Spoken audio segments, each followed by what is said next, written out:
Essential properties discuss করেছিলাম cloning ভেক্টরে, and essential properties এর মধ্যে সাইজ ছিল, ইউনিক রেস্ট্রিকশন সাইট ছিল, দেন সিলেক্টেবল মার্কারের প্রেজেন্স ছিল, অ্যাজ ওয়েল অ্যাজ ছিল হচ্ছে origin of replication. So cloning vector obviously choose করা হয় plasmid K better option for cloning vector. Plasmid good option. And question why?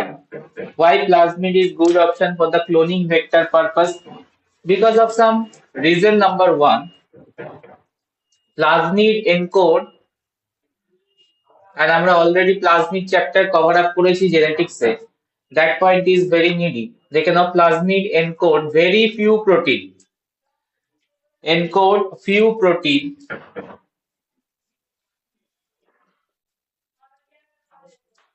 required for their own replication.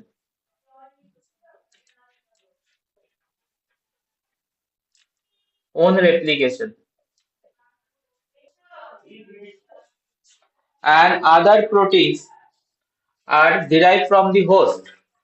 Just only one or two protein derive করে, যেমন আমরা দেখছিলাম আগের ক্লাসেও rated protein কাজ করছিল ইনিশিয়েশন অফ রেপ্লিকেশনে। তো এসেনশিয়াল প্রোটিনের অ্যামাউন্ট বা এসেনশিয়াল জিনের amount in plasmid very less. ঠিক আছে, তার মানে আমি একটা প্লাজমিডের মধ্যে যদি এসেনশিয়াল পার্ট কম থাকে, রেস্ট অফ দা পার্ট যদি আমার নন এসেনশিয়াল থাকে, তাহলে আমরা ওটাকে রিপ্লেস করতে পারবো মাই জিন অফ ইন্টারেস্ট দিয়ে। Yes or no? Got my point? কি বলতে চেয়েছি? প্লাজমিডের স্ট্রাকচার এসেনশিয়াল পার্টটাকে আমি স্ট্রাইক করলাম, ধরে নাও এই পার্টটুকু এসেনশিয়াল, বাকি পার্টে সেরকম কোনো কাজ নেই, নন ফাংশনাল। তো আমি নন ফাংশনাল যদি ম্যাক্সিমাম পার্ট থাকে, তাহলে আমরা এটাকে রিপ্লেস করতে পারবো non functional part with my gene of interest দিয়ে। Yes or no?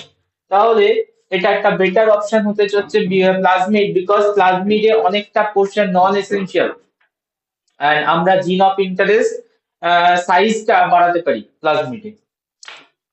হ্যাঁ, যদিও যে লেভেলে বাড়ানো যায় সেটা হয় না, বাট স্টিল আদার পার্ট থেকে বা আদার ইয়ে থেকে, ডিএনএ থেকে plasmid DNA essentially important, because এখানে একটা অপশন থাকবে নন ফাংশনাল পার্টকে রিপ্লেস করে জিন অফ ইন্টারেস্ট দিয়ে, মাই জিন অফ ইন্টারেস্ট দিয়ে রিপ্লেস করা।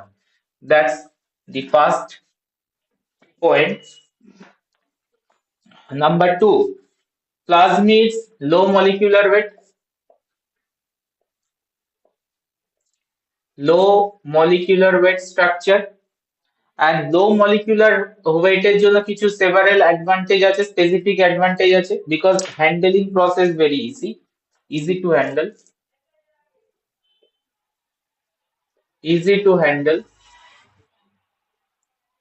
Next, easy to manipulate,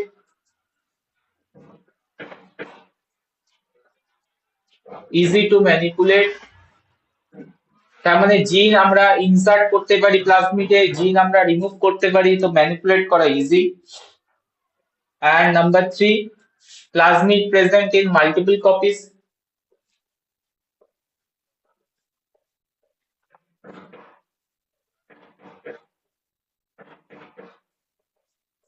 Multiple copies, তো আমাদের yield high হবে। So these are some points why plasmid is the good option for cloning purpose.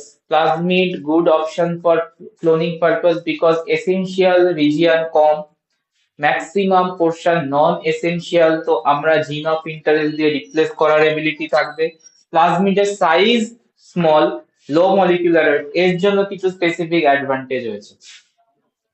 ঠিক আছে, বাট ন্যাচারাল প্লাজমিড তো quite problem.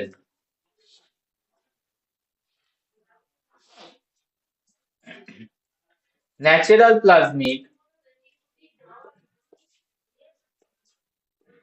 is not ideal, and this is due to two reasons. আগের ক্লাসও discuss করেছিলাম যে তোমার important features of the cloning vector. Number one, absence of selectable marker. Absence of selectable marker which is absolutely necessary for selection process. So selection marker absent থাকে, selectable marker. And number two, unique restriction site absence. Absence of unique restriction site. Unique restriction site. So that is why natural plasmid normally do not use, but modify করা হয় natural plasmid K. Artificial plasmids are now very popular. Artificial plasmids are now very popular for the cloning experiment. So artificial plasmids এর মধ্যে two best example of artificial plasmid আমরা discuss করব. So artificial plasmid or constructed plasmid, constructed মানে নিজের মতো করে আমরা change করেছি. Constructed plasmids are better option for that because natural plasmid have some limitation. So artificial or constructed plasmid, two good example. Number one, PBr 322, and second example, PUC, PUC. So one by one আমরা discuss করব with PBr 322 and PUC selection process. মানে আমরা ফার্স্টে দেখবো যে কনস্ট্রাকশনাল feature PBr 322 তে কি কি ফিচার্স দেওয়া আছে, আর PBr 322 এর বেসিসে কিভাবে আমরা সিলেকশন করব, তো সিলেকশনের প্রসেস দেখব, এন্ড অ্যাডভান্টেজ কি, ডিসঅ্যাডভান্টেজ কি, এক্সেট্রা চেক করব। ঠিক আছে, স্টার্ট করি ওয়ান বাই ওয়ান। বলবে? হ্যাঁ স্যার। চলো। সো আজকে আমরা প্লাজমিড ভেক্টরটা কমপ্লিট করব। নেক্সট ক্লাসে কমপ্লিট করব যে ব্যাকটেরিওফেজ কেও ইউজ করা হয় অ্যাজ আ ক্লোনিং ভেক্টর, তো সেটা নেক্সট ক্লাসে দেখব। তো প্লাজমিড ভেক্টরের ক্লাসটা আজকে কমপ্লিট হবে। তো PBr 322 দেখো লিখেছি যখন, তখন একটা ক্যারেক্টারিস্টিক্স ওয়েতে লিখেছি P, তারপর সুপারস্ক্রিপ্টে রেখেছি BR, দেন 322 হচ্ছে সিকোয়েন্স নাম্বার। So PBr 322 হচ্ছে fast cloning vector, some property, fast cloning vector, and PBr 322 nomenclature কিভাবে নেমটা দেওয়া হয়েছে। PBr 322 nomenclature যে P টা দিয়েছি capital P for plasmid, PBr 322 P for plasmid, and BR, this BR represent two scientists যারা এই প্লাজমিড ভেক্টরটাকে কনস্ট্রাক্ট করেছে, বলিভার এন্ড রড্রিগেজ।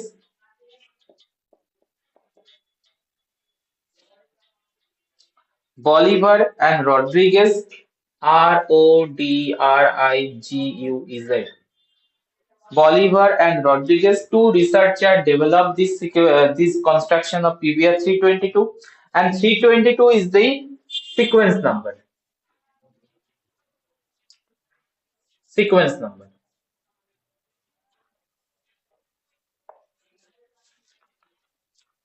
ঠিক আছে, যেটা আইডেন্টিফাই করবে দিস ইজ দ্য প্লাজমিড, যেখানে এই কনস্ট্রাকশন রয়েছে, that sequence number is PBr 322। এখান থেকে যদি কোনো মডিফাই হয় তাহলে PBr 322 থেকে যদি মডিফাইড হয়, নিউ ভার্সন ক্রিয়েট করে, তাহলে PBr 322 চেঞ্জ হয়ে নাম সাম একটা সিকোয়েন্স নাম্বার দেওয়া হবে, 325 কি 327 এক্সেট্রা নাম্বার বা নাম্বারিং করা হবে। ঠিক আছে, তো এই হচ্ছে নমেনক্লেচারের ব্যাপার। PBr 322 ফার্স্ট ক্লোনিং ভেক্টর, ঠিক আছে, এন্ড একে ক্লোনিং ওয়ার্কহাউসও বলে। একটা টাইমে PBr 322 প্রচুর ইউজ হতো, এন্ড ক্লোনিং ওয়ার্কহাউসও বলে, মানে ক্লোনিং এর জন্য বেস্ট PBr 322 আগে ভাবা হতো, বাট এখন PUC সেটা অনেকটা রিপ্লেস করে দিয়েছে। তো PBr 322 কনস্ট্রাকশনাল ফিচার্সে যাব। সো বলিভার অ্যান্ড রড্রিগেজ এরা কিভাবে বানিয়েছে, কি কনস্ট্রাকশনাল ম্যাটেরিয়াল আছে, কনস্ট্রাকশনাল feature, constructional features of PBR 322. Constructional features number 1, size of the plasmid. Size is 4.3 kb. So small size ही রেখেছে 4.3 kilobase per just only size. PBR 322 origin of replication obviously is the important point of the cloning vector. Origin of replication present আছে, and origin of replication is derived from PMB1, derived from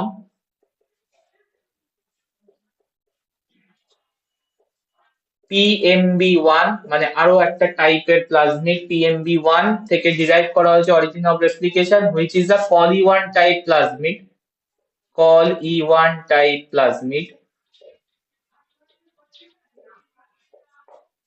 So origin of replication present আছে.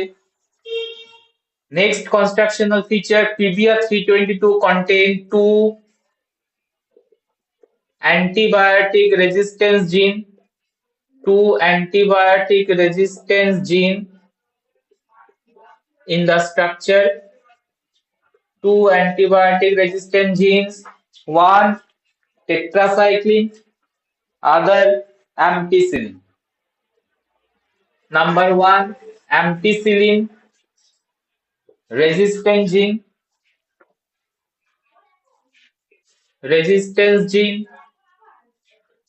শর্টে আমরা কিভাবে লিখবো, AMP-R.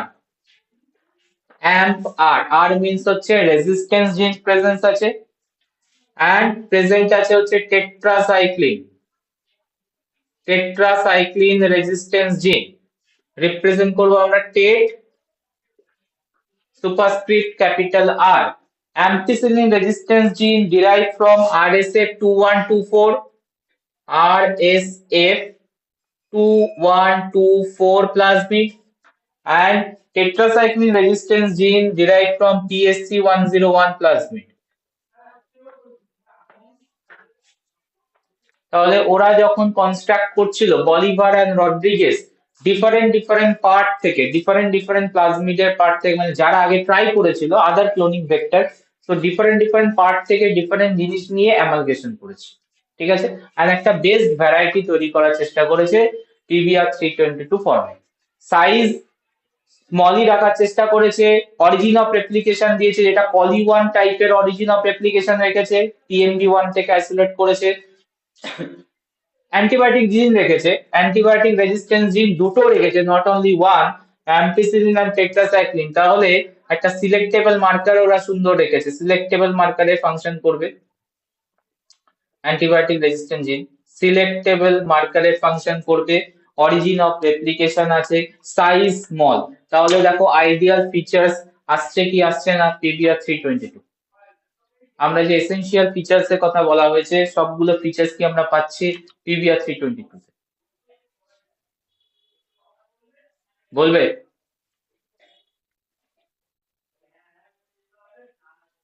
হ্যাঁ sir পাচ্ছি। ঠিক আছে, এখন একটা ফিচার্স বাকি আছে, that is the unique restriction site. Yes, এখানে ওরা অ্যাড করেছে ইউনিক রেস্ট্রিকশন সাইট PBR 322 তে। So 40 enzymes with unique cleavage, 40 restriction enzymes with unique cleavage site present. Unique cleavage site present.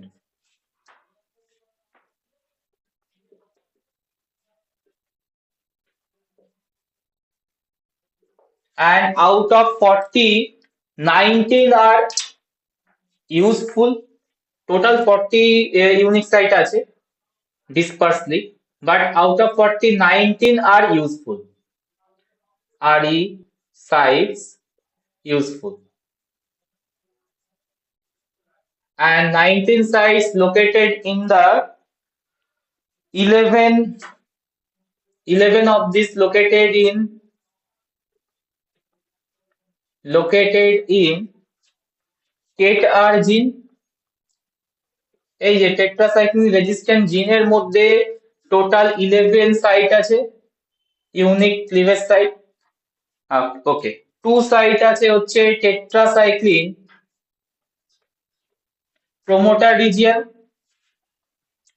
promoter region of tetracycline resistant gene of TETR, which is also useful, and 6 enzyme present in AMPA region, ampicillin resistance gene। তো একটা huge detailing করা হয়েছে, সেটা হচ্ছে কি unique cleavage site present আছে total 11 unique cleavage site present আছে all over the PVR 322, disperse আছে সেগুলো, বাট টোটাল 40 আমরা কাজে লাগাই না। আমরা ক্লোনিং পারপাসে 19 এনজাইমস কাটিং সাইট বা রেস্ট্রিকশন সাইটস আমাদের কাজে লাগে, যেগুলোর ডিসপারশনটা দেখে নাও 11, 2 and 6। 11 প্রেজেন্ট আছে এটা টেট্রাসাইক্লিন রেজিস্ট্যান্স জিনের আন্ডারে, এন্ড দুটো আছে হচ্ছে টেট্রাসাইক্লিন রেজিস্ট্যান্স এর প্রোমোটার রিজিয়নে, আর 6 আছে হচ্ছে অ্যাম্পিসিলিন রেজিস্ট্যান্স জিনের আন্ডারে। বলো।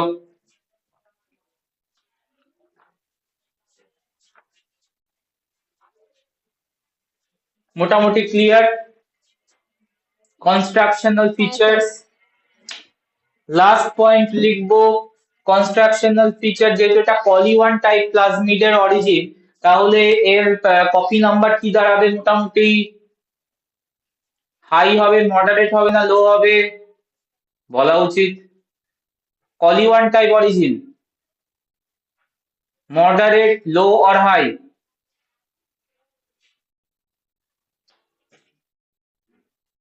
স্যার কি বললেন? হ্যাঁ, এর copy number PBR 322 copy number কত হবে? মডারেট টাইপ হবে, লো হবে, মডারেট? কত নাম্বার? 20। হ্যাঁ, 15 to 20 কলি1 টাইপ। তো এর অরিজিনটা কোথা থেকে নিয়ে যা দেখো, কলি1 টাইপ, তো কলি1 মোটামুটি 15 to 20 কপি নাম্বার, তো পিবিআর এর 322 কপি নাম্বার হবে 15 to 20।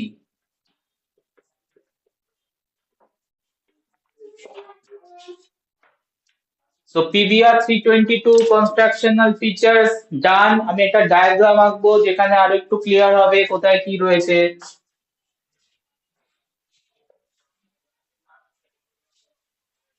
দুজন রিসার্চার এটা বানিয়েছিল।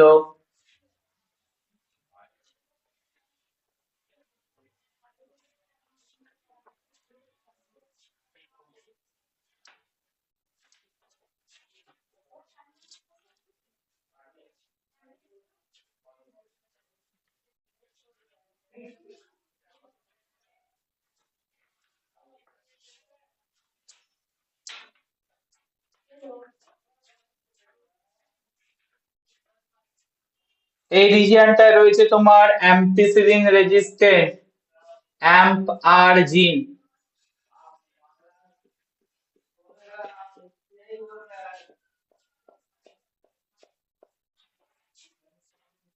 ঠিক অপোজিটে রয়েছে তোমার টেট্রাসাইক্লিন রেজিস্ট্যান্ট জিন।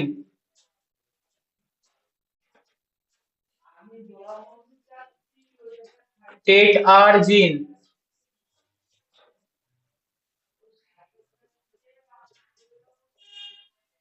আর কি বলেছিলাম? অরিজিন রয়েছে ওআরআই রিজিয়ন, তার ঠিক পাশেই আছে রক সাইট। রক সাইট হচ্ছে copy number controlling site. So PBR 322 constructional feature,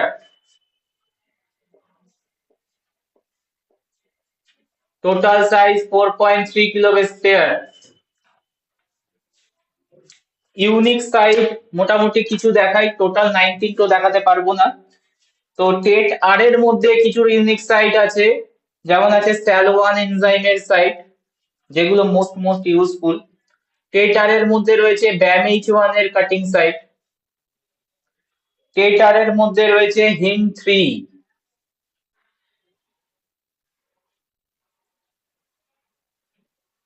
cutting site. অ্যাম্পারে আছে PST1, cutting site PVU1 and SCA1.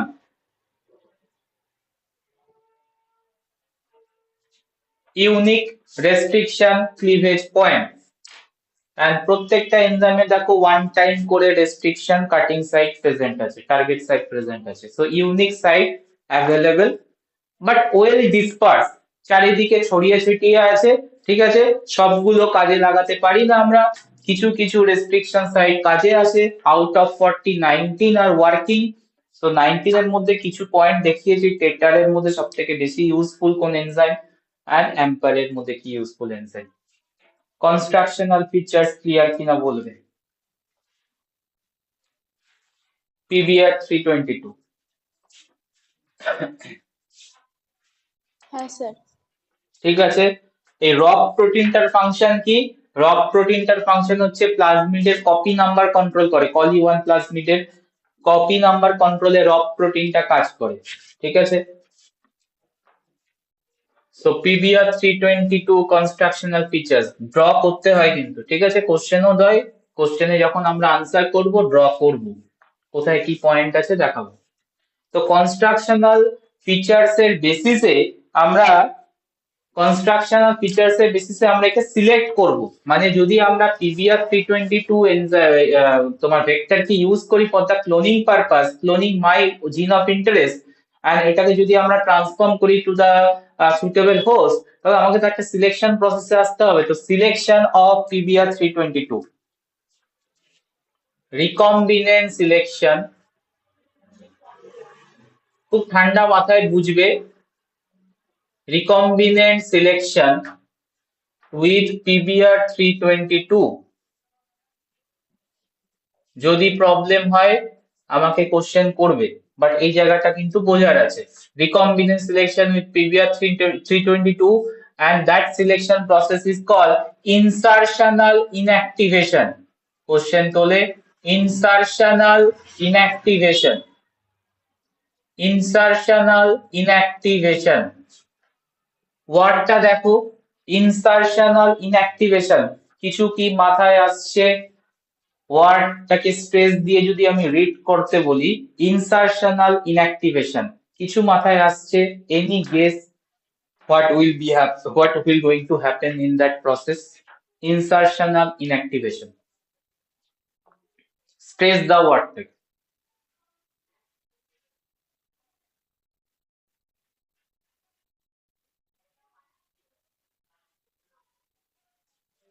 বলবে কিছু রেকগনাইজ করতে পারছো?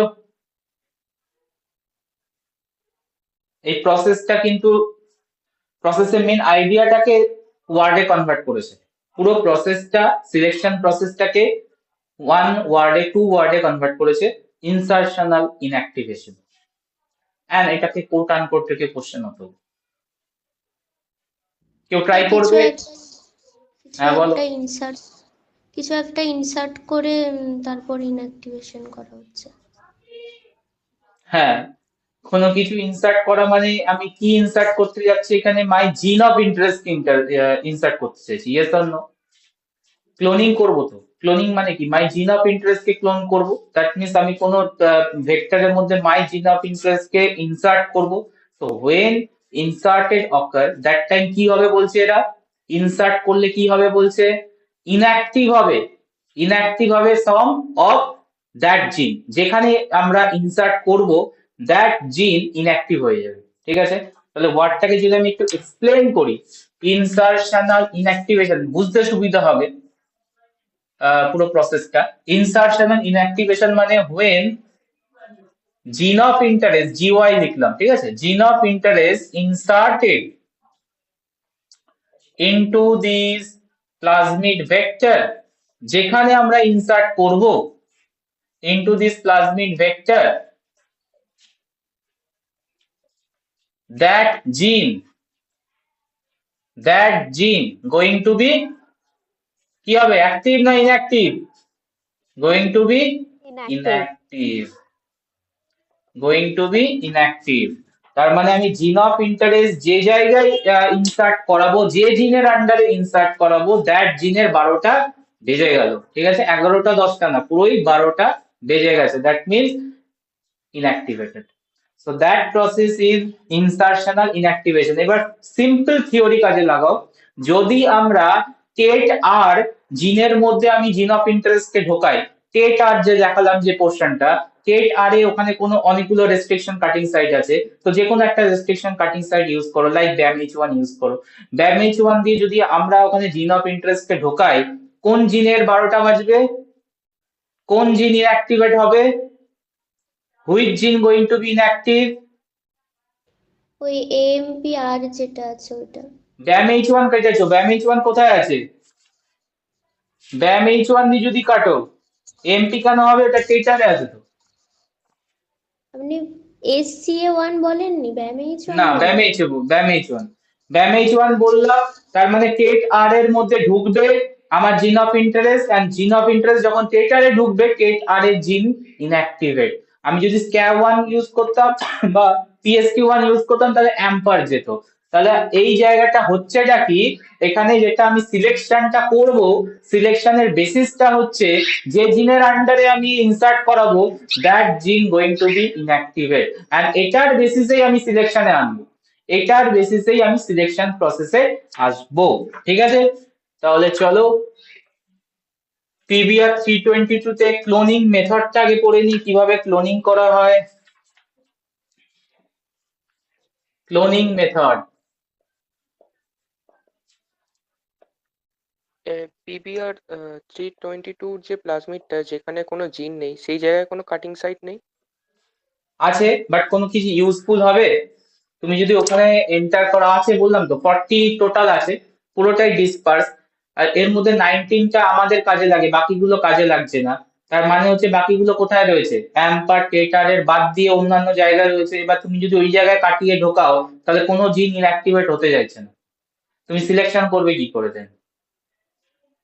ঠিক আছে, that's Y non useful. Useful কোনগুলো বলেছি, যেগুলো অ্যাম্পার এর মধ্যে আছে, যেগুলো টেট আর এর মধ্যে আছে, এন্ড এখানেই টোটাল 19 এনজাইম কাটিং সাইট আছে। My point is clear? Sir, সিলেকশনের ব্যাপারটা আরেকবার বলবেন? মানে সিলেকশন আমি যেহেতু আসছি ওখানে না, অ্যাবিলিটিটা চলে। ওয়েট ওয়েট, তুমি নিজে আনসার পেয়ে যাবে। কেন আমি বাকি জায়গায় আমি ঢোকাবো না, তুমি নিজে আনসার পাবে। সিলেকশন মানে কি? সিলেকশন মানে হচ্ছে আমাকে 3 ধরনের সেল তৈরি হবে, আগের ক্লাসে ছিল তো, 3 ধরনের সেল হ্যাঁ, তৈরি হ্যাঁ। হবে, যেখান থেকে আমাকে রিকম্বিনেন্ট সেলকে পিক করতে হবে আর বাকিগুলোকে ডিসকার্ড করতে হবে। তো কেন আমি ওই জায়গাগুলো চুজ করেছি, look at that, after that তুমি বুঝতে পারবে যে বাকি জায়গাগুলো চুজ করলে আমি কি করে পেতাম। নিজেই আনসার পেয়ে যাবে, ওয়েট ফর, পেয়ে যাবে answer. So cloning method for PBR 322, cloning কিভাবে করব? ফার্স্টে আমরা যে কোনো একটা এনজাইম নিতে পারি যেটা টেট আর এ লোকেটেড অর অ্যাম্পার এ লোকেটেড। আমি বারবার বলছি কেন টেট আর আর অ্যাম্পার এ লোকেটেড এনজাইম সিকোয়েন্স গুলোকে চুজ করছি, because it facilitate selection process. Otherwise তুমি যদি বাকি জায়গায় এনজাইম নিতে, নন ইউজফুল, সিলেকশন করতে পারতে না। কেন পারতে না? ওয়েট করো, আনসার পেয়ে যাবে। আর কেন এটাকে সিলেক্ট করছি সেটারও আনসার দিচ্ছি। So cloning method in PBR 322, আমরা নিলাম হচ্ছে cut PBR 322 by BAM H1, popular একটা restriction enzyme, available restriction enzyme, BAM H1 দিয়ে কাট করেছি। তো BAM H1 এর টার্গেট সাইট কোথায় আছে? হুজ টার্গেট সাইট লোকেটেড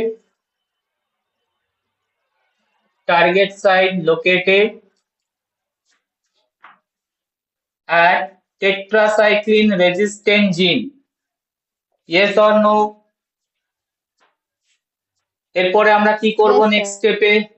তো তুমি BAM H1 দিলে, ভেক্টরটা ওয়ান টাইম কাট হলো, কি হয়ে যাবে? ভেক্টরটা জাস্ট ওপেনিং হয়ে যাবে, ব্রেকডাউন হবে না, ফ্র্যাগমেন্ট হবে না, জাস্ট ওপেন হয়ে গেল। ঠিক আছে, মানে সার্কুলার থেকে লিনিয়ারে চলে আসলো, জাস্ট ওপেন হয়ে বসে আছে। ঠিক আছে, এবার তুমি ফরেন জিনকে কাটো। Now foreign DNA, foreign DNA digested by same enzyme, obviously same enzyme না হলে কমপ্লিমেন্টারি এন্ড পাওয়া যায় না। Digested by same BAM-H1 enzyme, same BAM-H1 enzyme, ঠিক আছে। দেন কি হলে তোমার তোমার ফরেন ডিএনএ রেডি, এদিকে ভেক্টর ওপেন হয়ে বসে আছে, তুমি ডিএনএ আর ভেক্টর কে কম্বাইন করো, মিক্সচার করো with DNA ligase, T4 DNA ligase বা ইকোলাই ডিএনএ লাইগেজ, এখানে কোনো প্রবলেম নেই কারণ এখানে BAM-H1 দেওয়া আছে, দ্যাট মিন্স কমপ্লিমেন্টারি পেয়ে যাবে, বাইন্ডিং হবে। যেটা প্রবলেম হয় হচ্ছে ব্লান্ট এন্ডে, আর ব্লান্ট এন্ডের অপশন আমি দিয়ে দিয়েছি, ব্লান্ট এন্ডকে কিভাবে সলভ করতে হয়। তো এবার আমরা যেটা করব, mix together, mix the vector and the foreign DNA, vector and foreign DNA, and apply with DNA ligase, with DNA ligase কি হবে একটু ডায়াগ্রামেটিক্যালি দেখাই তাহলে তোমাদের বুঝতে সুবিধা হবে। তাহলে ভেক্টর ছিল, ভেক্টরে এই জায়গা ছিল হচ্ছে টেট আর, টেট আর এ রেস্ট্রিকশন সাইট ছিল হচ্ছে BAM-H1। তো তুমি কি করেছো, BAM-H1 দিয়ে ট্রিটমেন্ট দিয়েছো, BAM-H1 দিয়ে ট্রিটমেন্ট দিয়েছো, ঠিক আছে। তাহলে BAM-H1 দিয়ে ট্রিটমেন্ট দিলে জায়গাটা ওপেন হয়ে যাবে, ওপেন হয়ে গেল, অ্যান্ড টেট আরটা কিন্তু স্মল পোর্শন বেরিয়ে গেছে, দেখো ক্লিভ হয়ে গেছে, it break into two halves, yes or no? Tet R now break into two halves, yes or no? Tet R দিয়ে ভেঙেছে তো, বুঝতে পারছো কি বলতে চাইছি? হ্যাঁ এবার তুমি ফরেন জিনকে রেডি করো, ফরেন জিনকে রেডি করো, এই হচ্ছে তোমার ফরেন ডিএনএ, ফরেন ডিএনএ, একেও তুমি কাট করবে অবভিয়াসলি BAM-H1 দিয়ে, BAM-H1 দিয়ে, ঠিক আছে। BAM-H1 ট্রিটমেন্ট দিয়ে দাও, BAM-H1 ট্রিটমেন্ট দাও, foreign DNA is now ready, foreign DNA ready, এটার সাথে মিক্স করো, মিক্স করে লাইগেজ দাও, জয়েনিং হবে, জয়েনিং হবে, ইয়েস হবে, কমপ্লিমেন্টারি পাচ্ছে, হবে। তো দেখো এখানে যখন জয়েনিং হবে, এবার টেট আর জিনটার যে ফ্র্যাগমেন্ট পোর্শনটা, এটা তো জয়েন হওয়ার চেষ্টা করবে, বাট এর মাঝে আমার ঢুকে আছে কি, মাঝে আমার ঢুকে আছে কি, ফরেন ডিএনএ বা জিন অফ ইন্টারেস্ট, বুঝতে পারছো কেসটা? তাহলে টেট আর জিনটা কটা বাজলো, 10টা 11টা না 12টা? টেট আর জিনের কি অবস্থা? তো টেট আর থেকে যে সেনসিটিভ বা সরি রেজিস্ট্যান্সের যে তোমার প্রপার্টিটা দিচ্ছিল, আর কিছু হবে, কাজ করবে আর? টেট আর জিন থেকে যে রেজিস্ট্যান্স প্রপার্টিটা দিচ্ছিল, টেট্রাসাইক্লিনে গ্রো করার যে এবিলিটি দিচ্ছিল ব্যাকটেরিয়াল সেলকে, সেই এবিলিটি আর থাকবে না টোটালি ড্যামেজ? টোটালি চলে যাবে। কি নাম দিয়েছে এই জন্য? ইনসারশনাল ইনঅ্যাক্টিভেশন। আর এটাকেই আমরা কাজে লাগাবো for the selection. So cloning method for the PBR 322 clear কিনা বলবে? Cloning method for PBR 322 clear? Sir বলছি এবার at a time একটাই ফরেন ডিএনএ কি ইনসার্ট করা যায়? আরেকবার বলো, বুঝলাম না, একবার বলো। at a time একটাই ফরেন ডিএনএ কি ইনসার্ট করা যায়? একটা বলে কিছু নেই, এখানে কনসেন্ট্রেশনে আছে অনেক মলিকিউল, এখানে ভেক্টরেরও অনেক মলিকিউল, ফরেন ডিএনএরও অনেক মলিকিউল, লাইগোজও যখন দিচ্ছ তখনও অনেক মলিকিউল, তার মানে সবকিছুই হচ্ছে মাল্টিপলে, নট ওয়ান। আমি তো একটা দেখাচ্ছি, বাট সবই হচ্ছে রিয়াকশনে, দ্যাট মিন্স অনেক মলিকিউল ইনভলভ আছে।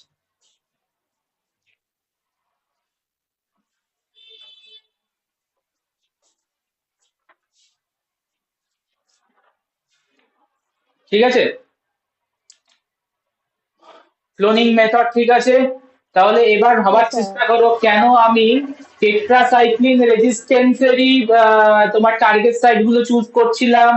আমরা চাইলে অ্যাম্পিসিলিন রেজিস্ট্যান্সে যে টার্গেট সাইট গুলো ছিল রেস্ট্রিকশন এনজাইম সেটাও চুজ করতে পারতাম, but not other site. Other site নিলে আমার কোনো জিন ইনঅ্যাক্টিভেট হতো, কোনো জিন ইনঅ্যাক্টিভেট হতো যদি অ্যাম্পার বা টেটারের অন্যান্য জায়গায় আমি নিতাম টার্গেট সাইট, কোনো লাভ হতো কি, কোনো জিন ইনঅ্যাক্টিভেট করাতে পারতাম আমরা? Answer is no. ঠিক আছে, দ্যাটস ওয়াই 40 তোর রেস্ট্রিকশন এনজাইম টার্গেট সাইট থাকে, বাট অনলি 19 আর কাজে, বাকিগুলো নন ফাংশনাল, কোনো কাজ নেই, মানে ক্লোনিং পারপাসে তো কোনো কাজ নেই। বোঝাতে পারলাম কেন? হ্যাঁ স্যার। তো ক্লোনিং যখন হয়ে গেছে এবার আমাদের সিলেকশন করতে হবে।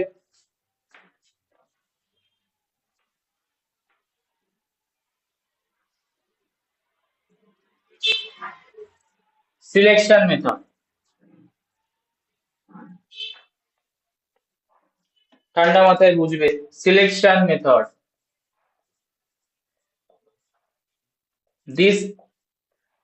This area is tricky. তো ট্রিকি ব্যাপারটাকে আমি একটু সহজ করে দিই। সেটা হচ্ছে আগেই আমরা 3 ধরনের সেল যে ক্রিয়েট হয় যখন আমরা এই PBr322 রিকম্বিনেন্ট PBr322 আগের দিনও এঁকেছিলাম, রিকম্বিনেন্ট PBr322 একে যখন আমি সেলের মধ্যে ট্রান্সফর্ম করাবো, সো দু রকমের সেল হবে, একটাই অ্যারো দেওয়ার দরকার ছিল, দু ধরনের সেল হবে ট্রান্সফর্ম যখন আমি করাবো। একটা সেল কোনো ভেক্টরকে নেবে না, ঠিক আছে, আর একটা cell yes vector with recombinant DNA কে নেবে। তার মানে আমার ছিল ব্ল্যাক অ্যান্ড ব্লু এর কম্বিনেশন, এটাকে নেবে, ঠিক আছে। এবার এই রিকম্বিনেন্ট PBr322 ছাড়াও সলিউশনে ওখানে কি ছিল, কিছু পোরশন নন রিকম্বিনেন্ট PBr322 হয়ে যায়, তার মানে হচ্ছে ব্ল্যাক এর মধ্যে ব্লু না ঢুকেই ব্ল্যাকটা আবার সার্কুলারাইজ করে গেছে, এটাকে বলে self ligation. This is called self ligation. তার মানে ব্ল্যাক কে তুমি খুলে দিয়েছিলে প্লাস তুমি ব্লু দিয়েছিলে, লাইগেজ দিয়েছিলে, বাট এখানে জয়েন না করে ব্লুটা ব্ল্যাক পোর্শনটাকে জয়েন করে দিয়েছে লাইগেজ, ঠিক আছে। তার মানে এটাকে বলে হচ্ছে সেলফ লাইগেশন। তো সেলফ লাইগেশনও যেতে পারে, সেলফ লাইগেশনও ট্রান্সফর্ম হতে পারে। তো সেলফ লাইগেশন যখন ট্রান্সফর্ম হবে,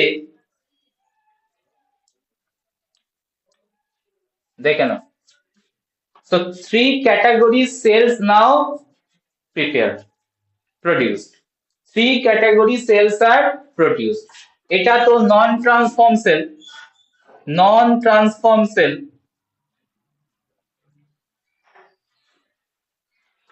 উপরেরটা হচ্ছে transform but non recombinant vector, transform with শর্টে লিখছি, হ্যাঁ এনআরভি, তোমরা পাকামো করে লিখতে যেও না, মানে এক্সামের খাতায় এনআরভি মানে হচ্ছে non recombinant vector, transform with NRV.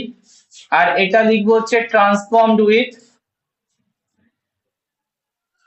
কি লিখবো, recombinant vector RV. So 3 types of cells are now produced after the transformation experiment. So কোনটা আমার দরকার, which was my need, category 1, 2 or 3, which one? 3। আর বাকিগুলো কোনো কাজে আছে কি, এলিমিনেট করতে হবে, তো ক্যাটাগরি 1 এন্ড ক্যাটাগরি 2 কে এলিমিনেট করতে হবে এন্ড ক্যাটাগরি 3 কে সিলেক্ট করতে হবে। and how will you select? By it is selected by means of ওই insertion আর inactivation দিয়ে আমরা সিলেক্ট করব, insertion আর inactivation দিয়ে আমরা সিলেক্ট করব ক্যাটাগরি 3 কে এন্ড ক্যাটাগরি 1 এন্ড 2 কে ডিসকার্ড করে দেব, ঠিক আছে। কিভাবে করা হয় দেখো। তার আগে আমাকে বলো, এইটাকে ক্রস করার আগে এর প্রপার্টি কি আছে, ক্যাটাগরি 1 যে সেলটা এর প্রপার্টি কি, এর মধ্যে কি অ্যাম্পিসিলিন টেট্রাসাইক্লিন রেজিস্ট্যান্স না সেনসিটিভ, কি প্রপার্টি আছে আগে এইটুকু ডিসক্লোজ করে দিই, তাহলে আমি বোঝাতে সুবিধা হবে। ক্যাটাগরি 1 যে সেলটা যার মধ্যে ট্রান্সফর্ম হয়েছে নন রিকম্বিনেন্ট ভেক্টর, এর প্রপার্টি কি? টেট্রাসাইক্লিন সেনসিটিভ আর টেট্রাসাইক্লিন রেজিস্ট্যান্ট, বলবে তো? টেট্রাসাইক্লিন সেনসিটিভ না রেজিস্ট্যান্ট? শুনতে পাচ্ছি না, আরেকবার কেউ বলছো, কে আনসার করছো বলো। সেনসিটিভ কি করে হয়? ভেক্টর ঢুকেছে তো, রেসিস্ট্যান্ট। ভেক্টর ঢুকেছে তো, তো ভেক্টরের মধ্যে তো টেট্রাসাইক্লিন আবার জুড়ে গেছে পুরোটা, এর মাঝে তো তোমার সেলফ লাইগেট করেছে, এর মাঝে তো কোনো তোমার জিন অফ ইন্টারেস্ট ঢোকেনি, তাহলে তো টেট্রাসাইক্লিনের 12টা বাজার কোনো কথা নেই। আর অ্যাম্পিসিলিন রেজিস্ট্যান্ট তো অটোমেটিক্যালি ছিলই। তাহলে এই সেলটা মানে এই ভেক্টরটা যখন কোনো সেলে যাবে কি প্রপার্টি দেবে সেলে? টেট্রাসাইক্লিন রেজিস্ট্যান্ট দেবে এন্ড অ্যাম্পিসিলিন রেজিস্ট্যান্ট দেবে। ইয়েস অর নো আনসার করবে, বুঝতে পেরেছো কিনা? ক্যাটাগরি 1 সেলের property tetracycline resistance and ampicillin resistance, হ্যাঁ কি না? স্যার হ্যাঁ ওটাই স্যার। জিন অফ ইন্টারেস্ট যাচ্ছে না। ব্রেক করছে, আরেকবার বলো কি বলছো। জিন অফ ইন্টারেস্ট ওটাই যাচ্ছে না। ঢুকছে না, তার মানে টেট্রাসাইক্লিন তো খুলে গেছিল, ব্রেক করে গেছিল, আবার তুমি যখন মানে সেলফ লাইগেট মানে লাইগেশন যখন হয়েছে টেট্রাসাইক্লিন তো আবার ব্যাক করে গেছে, তার মানে হচ্ছে ইনট্যাক্ট জিনটা পাচ্ছে, আবার প্রপার্টিটা দেবে। তো ইনঅ্যাক্টিভেশন হয়নি। জিন অফ ইন্টারেস্ট যেখানে যাবে না ইনঅ্যাক্টিভেশন হবে না, বাট জিন অফ ইন্টারেস্ট যখন যাচ্ছে দুটোর মাঝে ঢুকছে, তার মানে ইনঅ্যাক্টিভ করে দিচ্ছে। নন ট্রান্সফর্ম সেলের প্রপার্টি বলবে। নন ট্রান্সফর্ম সেলের প্রপার্টি টেট্রাসাইক্লিন সেনসিটিভ और रेजिस्टेंट? সেনসিটিভ। यही तो नहीं, वेक्टर ही तो नहीं, বা প্লাজমিড ही नहीं, আর অ্যাম্পিসিলিন। সেনসিটিভ। সেনসিটিভ। গুড। থার্ডটা প্রপার্টি বলবে। Tetracycline sensitive. সেনসিটিভ। হ্যাঁ 12টা বেজে গেছে তো, ব্যাম H1 দিয়ে কেটেছিলে। Ampicillin resistant. দেখতে পাচ্ছ ক্লিয়ার ডিস্টিংশন পাওয়া যাচ্ছে তিনটে সেলে। তিনটে সেলের প্রপার্টি অফ অ্যান্টিবায়োটিক্স সেনসিটিভ আর রেজিস্ট্যান্স ক্লিয়ার ডিফারেন্সিয়েট করতে পারছি? ইয়েস করতে পারছি। ক্যাটাগরি 1 এর মধ্যে বোথ রেজিস্ট্যান্স প্রপার্টি আছে, ক্যাটাগরি 2 এর মধ্যে যার মধ্যে ভেক্টর ঢোকেনি, প্লাজমিডই নেই, সো বোথ সেনসিটিভ হবে। বাট যার মধ্যে আমার জিন অফ ইন্টারেস্ট ঢুকেছে only tet R portions are disrupted, but amp R is still intact, তাহলে অ্যাম্পারের ফাংশন হবে টেটারের ফাংশন লস করবে, তার মানে টেট্রাসাইক্লিন সেনসিটিভ হয়ে যাবে, অ্যাম্পার কিন্তু ইনট্যাক্ট আছে। ক্লিয়ার এই জায়গাটুকু? এই জায়গাটা যদি কেউ বুঝে যাও তাহলে methods of selection now very easy.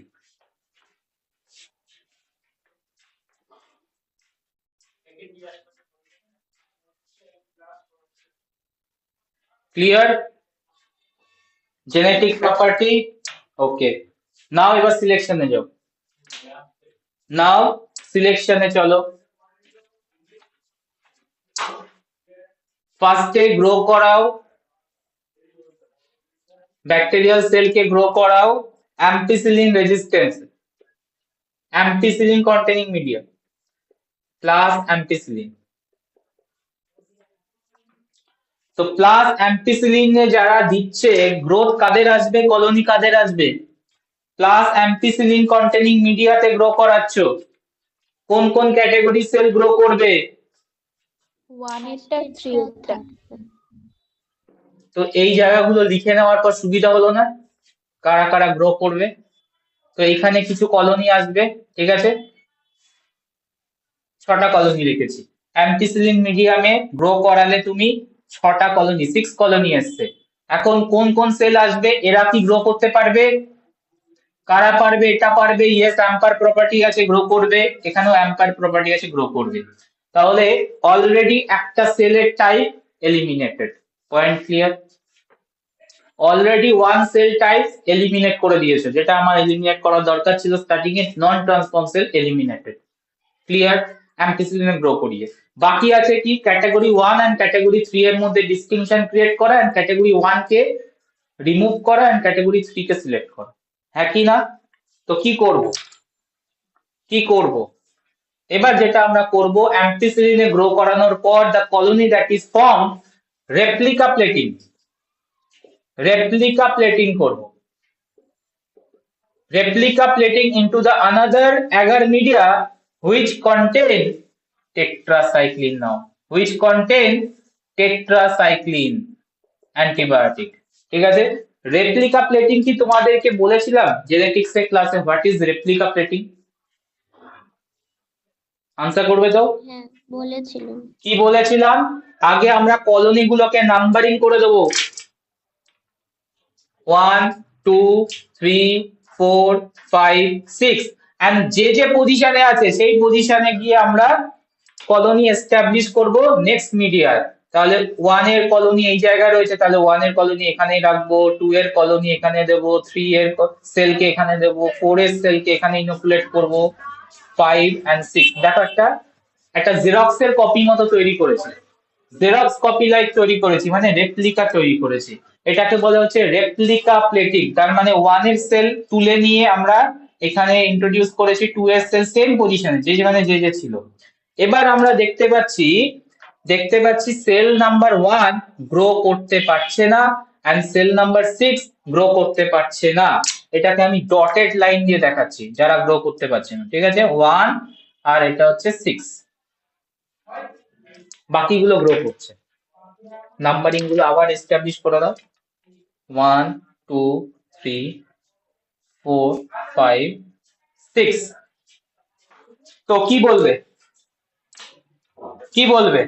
Sir এদের মধ্যে মিউটেশন হয়েছে, ওরা টেট্রাসাইক্লিন অ্যাম্পেসিলিন সেনসিটিভ হয়ে গেছে। না, আমি তো টেট্রাসাইক্লিন গ্রো করাচ্ছি এখন, টেট্রাসাইক্লিন সেনসিটিভ। আমরা তো এখন টেট্রাসাইক্লিন গ্রো করাচ্ছি, অ্যাম্পিসিলিন থেকে চেঞ্জ করে টেট্রাসাইক্লিন নিয়ে গেছি। তার মানে এই সেলগুলোকে আমি কি বলবো, যারা ডট হয়ে গেছে এদেরকে আমি বলতে পারবো এরা ampicillin resistant but tetracycline sensitive বলতে পারবো?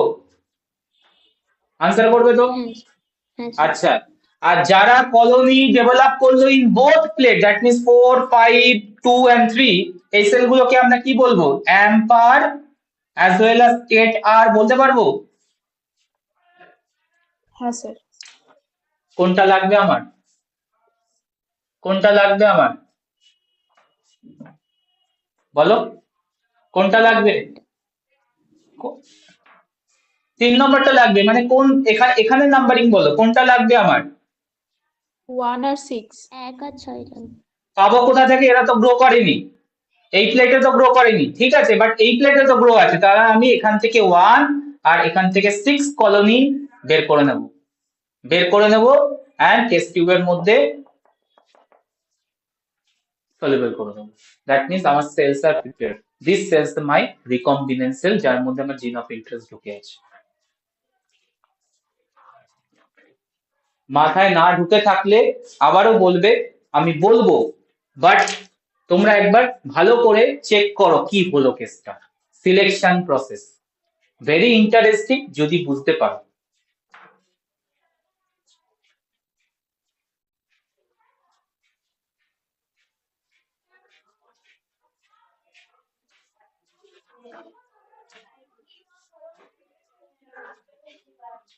এই জায়গাটা তোমার যদি ক্লিয়ার থাকে, these 3 types of cells after transformation, if it is clear,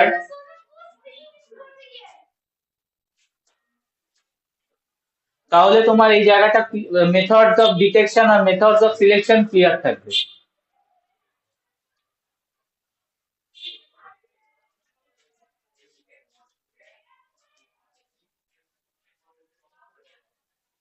বলো প্রবলেম আছে না ক্লিয়ার? সিলেকশন মেথড পিবিআর 322 দিয়ে।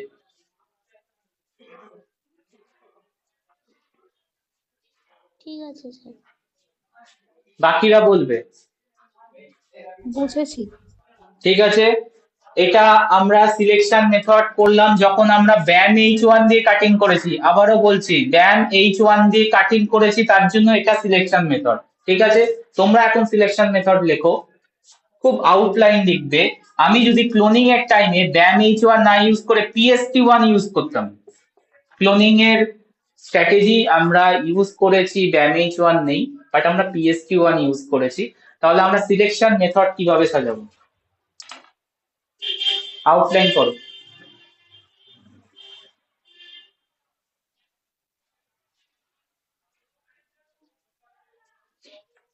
সেম মেথড হবে না ডিফার করব? এটারই উল্টো হবে খালি। কি করব?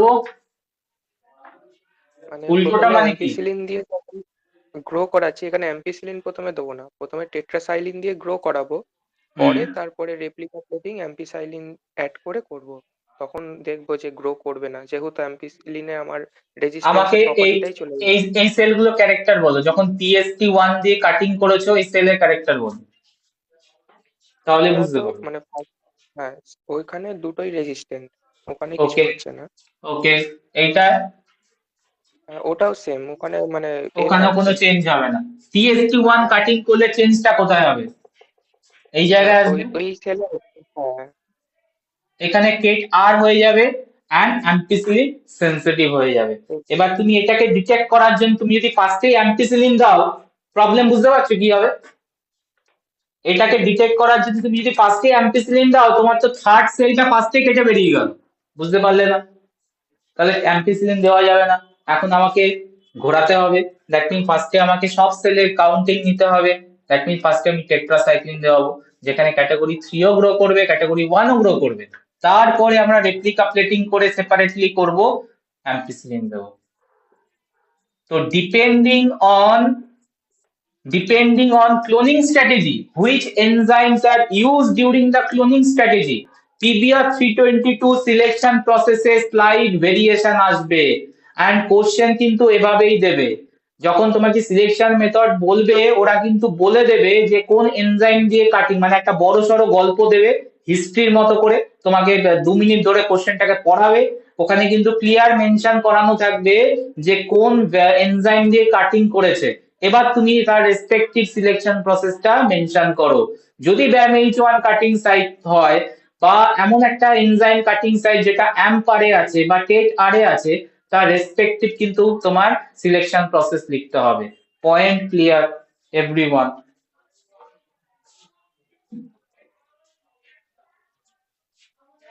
কোন জিনে কোন কাটিং সাইটটা থাকবে সেটাও কি কোশ্চেনের ওরা মধ্যে বলা মেনশন করে থাকবে না? দেবে, ওরা একটা মেনশন করবে, অবশ্যই মেনশন করবে, কারণ সব কিছু মনে রাখার দরকার নেই।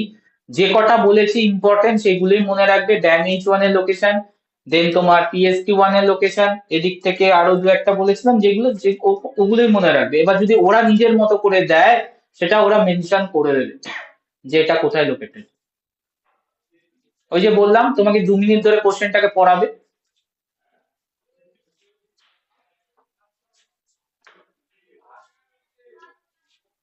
বুঝতে পেরেছো? PBR 322, নেক্সট ভেক্টরে যাবো।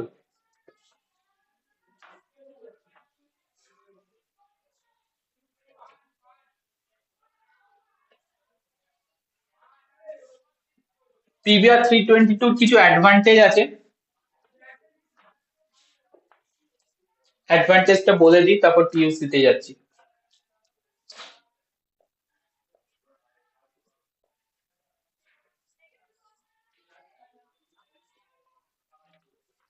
Number 1,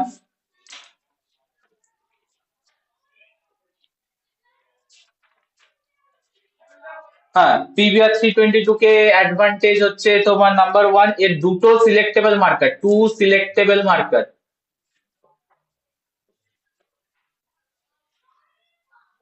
presence. 2 selectable marker এর presence, that means ampicillin and tetracycline, that make useful for insertional inactivation process. Number 1. Number 2, মোটামুটি একটা মডারেট কপি নাম্বার, তো 15 to 20 copy number, which is not less আবার not very high, তো 15 to 20 copy number useful process. And আমরা এই 15 to 20 copy number, একটা important property, 15 to 20 copy নাম্বারকে আমরা ইনক্রিজও করতে পারি। We can increase 15 to 20 copy number of the PBR 322 up to 2000, 3000 by utilizing কোন method? প্লাজমিডে পড়েছো? Plasmid amplification. Plasmid amplification, yes, correct. By utilizing plasmid amplification. তো plasmid amplification করা very easy PBR 322 advantage. Originally 15 to 20 copy থাকে, যদি আমার বেশি copy চাই তাহলে আমি প্লাজমিড অ্যাম্প্লিফিকেশন করিয়ে দেবো। Number 3 advantage, small size, 4.3 kb size, very useful. Advantages, ডিসঅ্যাডভান্টেজে আসি। পিভিআর 322 পরে আরো অনেক সিরিজ তৈরি করা হয়েছে, পিভিআর 325 করা হয়েছে, 27 করা হয়েছে, ঠিক আছে। তো বাট মোস্ট ইউজফুল ছিল হচ্ছে, মানে মোস্ট ইউজ হয়েছে 322। ডিসঅ্যাডভান্টেজ,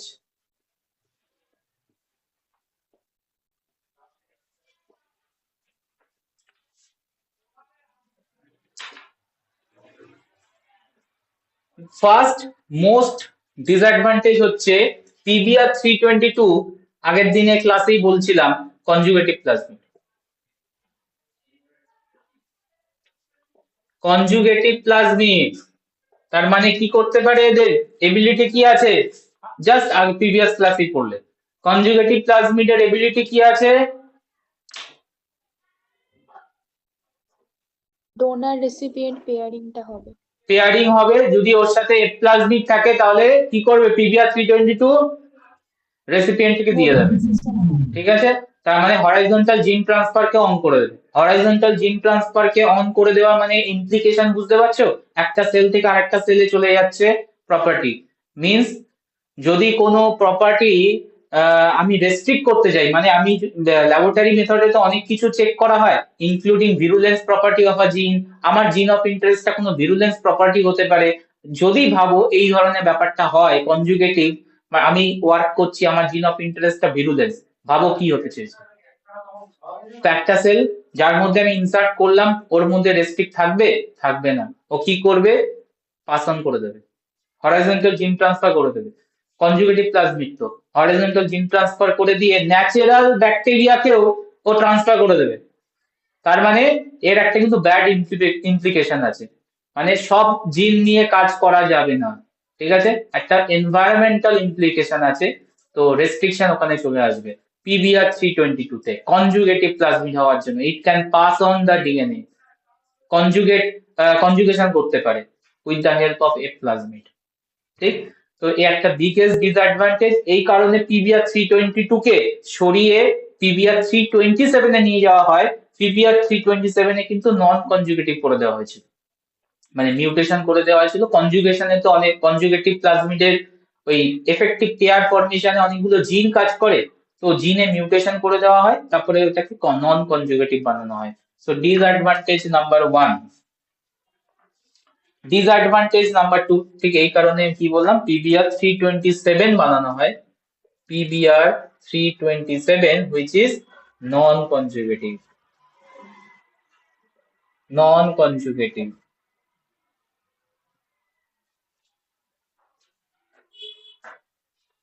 আর পিবিআর 327 এর আরো একটা অ্যাডভান্টেজ দিয়ে দেওয়া হয়েছিল, প্রথমত নন কনজুগেটিভ, এর হাই কপি নাম্বার দিয়েছিল, হাই কপি নাম্বার।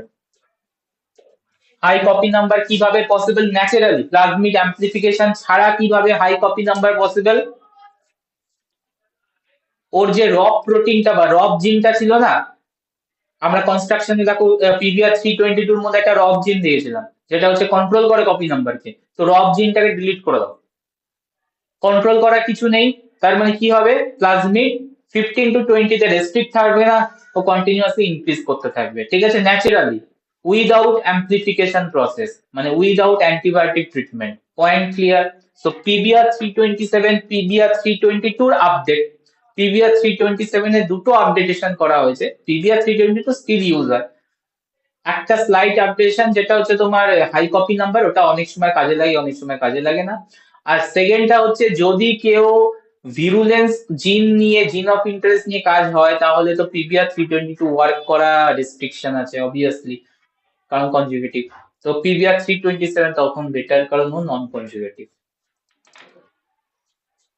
মানে ট্রান্সফার করার এবিলিটি পায় না।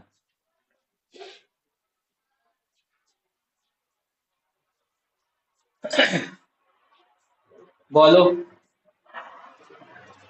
ঠিকঠাক। আর কি disadvantage number 2, PVR 322 disadvantage number 2 সেটা হচ্ছে তোমার selection process. Selection process very tedious. একই না, দুটো প্লেট করতে হবে তবে গিয়ে তুমি সিলেকশন করতে পারবে। দুটো প্লেট করতে হয়েছিল তো, আমরা অ্যাম্পিসিলিন করাচ্ছিলাম অথবা টেট্রাসাইক্লিন করাচ্ছিলাম, দুটো প্লেটে একটা ফার্স্টে গ্রো করিয়ে তারপর রেপ্লিকা প্লেটে। So tedious process, time consuming process. Selection প্রসেসের disadvantage tedious, time consuming.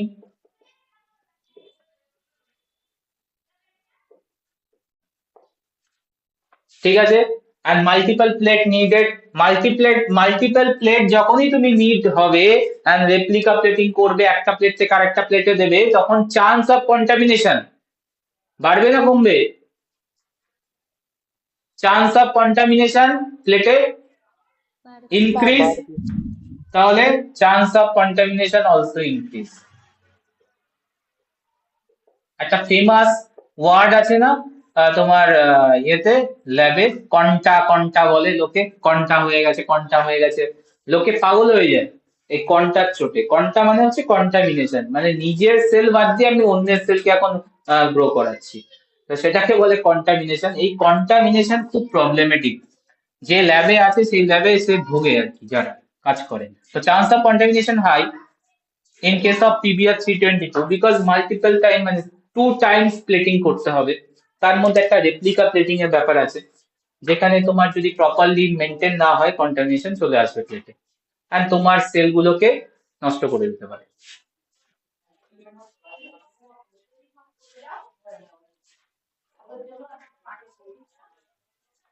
PBR 322 নিয়ে যা যা বলার ডান। নেক্সট চলে আসবো হচ্ছে পিইউসি।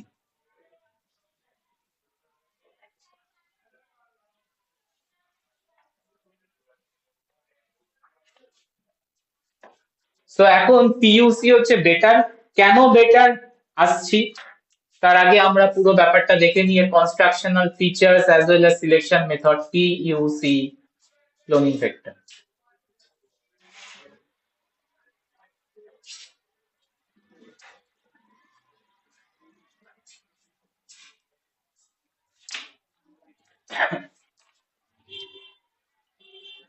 পিইউসি সাইজ হচ্ছে 2.7 কেবি।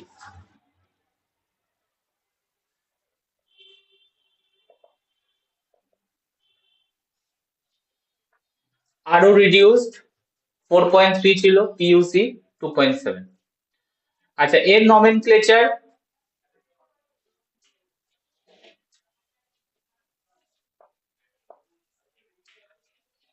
P for plasmid, UC for University of California.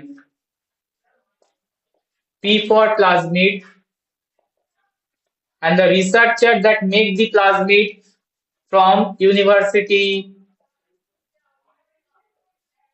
of California.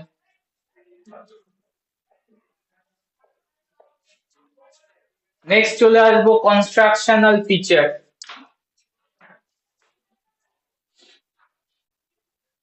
Sir এখানে কেন রিসার্চারের নাম দিল না?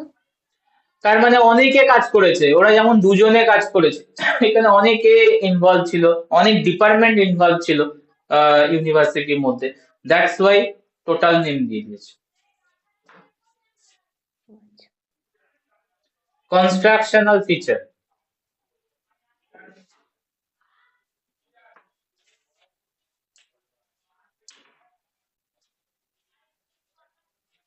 আচ্ছা, পিইউসি কিন্তু ultimately derive from PVR, descendant, derive বলবো না, ডিসেন্ডেন্ট অফ পিভিআর 322,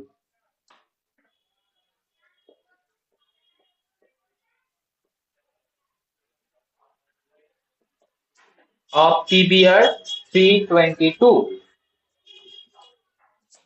কেন descendants? Because PUC contain PBR 322 origin of replication, contain PBr322 origin of replication, as well as PBr320 PUC contain ampicillin resistant gene from PBr322.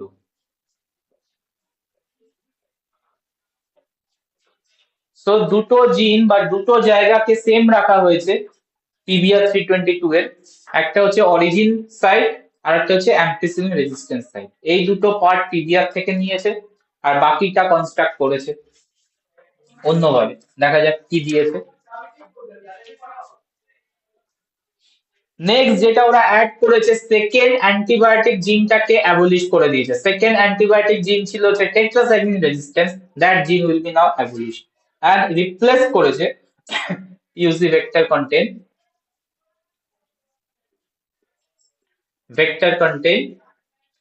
lac z prime sequence, lac z prime sequence। তার মানে TET আর জিনটা আর নেই, TET আর জিনের এগেইনস্টে আর করেসপন্ডে ঢুকিয়েছে হচ্ছে lac z prime sequence। lac z prime sequence এর কাজ কি? lac z prime sequence এ কি কি দেওয়া আছে? lac z প্রমোটার দেওয়া আছে, lac z প্রমোটার দেওয়া আছে, আর দেওয়া আছে হচ্ছে তোমার অনলি স্মল পোর্শন মানে alpha peptide of beta galactosidase, alpha peptide of beta galactosidase।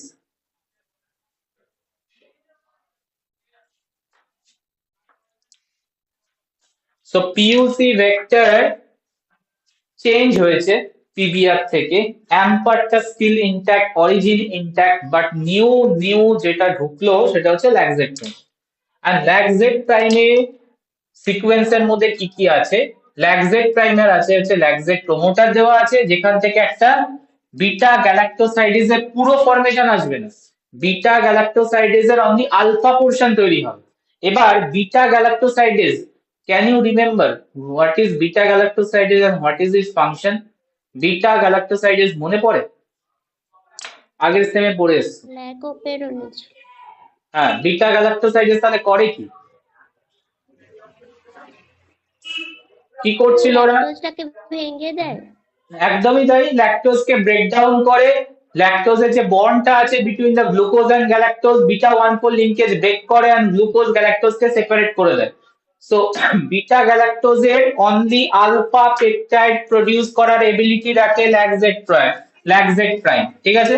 তার মানে এই পোরশনটা কি অ্যাক্টিভ পোরশন আর ইনঅ্যাক্টিভ পোরশন? এই পোরশনটা থাকলে বিটা গ্যালাক্টোসাইডেজ ওয়ার্কিং হবে, অনলি আলফা পেপটাইড দেওয়া আছে, কি লিখবো? Inactive, so that portion is not effective, that portion cannot cleave any beta 1,4 linkage between glucose and galactose। Point clear? তাহলে lac z prime দিয়ে আমরা চেঞ্জ করেছি টেট আর sequence কে।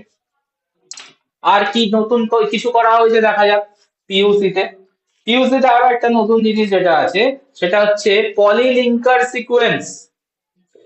পলিলিঙ্কার sequence add করা হয়েছে, পলিলিঙ্কার সিকোয়েন্স, और এটাকে বলে NCS, multiple cloning site, multiple cloning sites, multiple cloning sites which contain more than 30-40 enzymes cutting site, unique cutting site।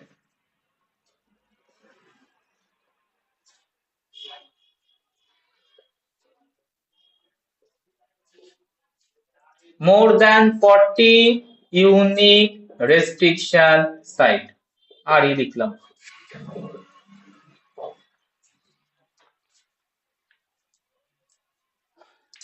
তো চেঞ্জ কোথায়? চেঞ্জ হচ্ছে lac z prime sequence addition, change হচ্ছে MCS addition, MCS also called polylinkar sequence, multiple cloning site or polylinkar sequence এর meaning কি?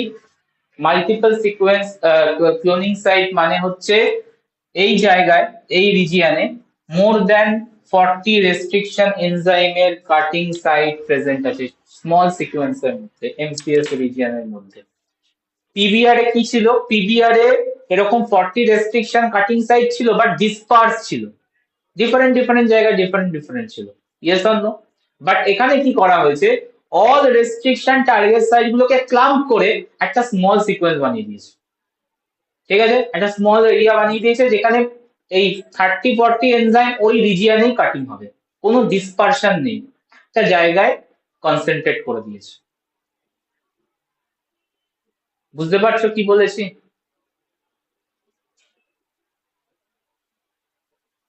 হ্যাঁ হ্যাঁ sir. Sir. ঠিক আছে, কনস্ট্রাকশনাল ফিচার্স মোটামুটি ডান, জাস্ট কপি নাম্বারটা লিখবো। PUC already high copy number plasmid without amplification, এর কপি নাম্বার হচ্ছে 500 to 700।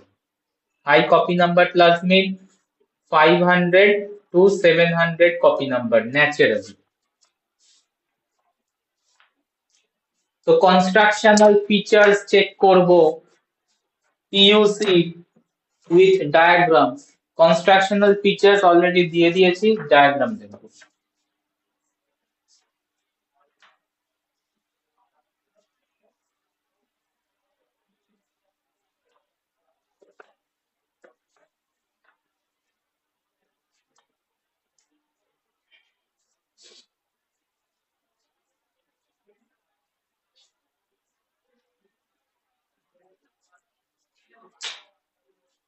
কি কি বলেছি? Ampicillin resistant intact,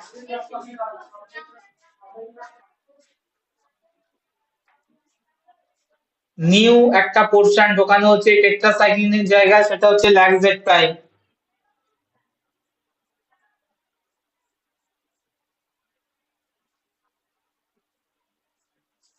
and MCS region আছে। MCS রিজিয়নটা আছে কোথায়? MCS রিজিয়নটা ল্যাকজেট প্রাইমের মধ্যেই ঢুকিয়ে রেখেছে।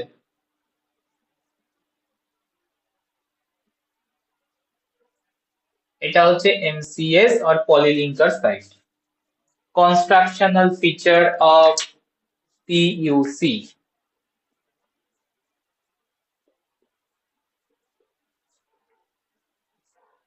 সাইজ অনেক কম, 2.7 কিলোপ্যাসকেল। বলো, একটা তো অরিজিন অফ রেপ্লিকেশন থাকবে অবভিয়াসলি, ওআরআই।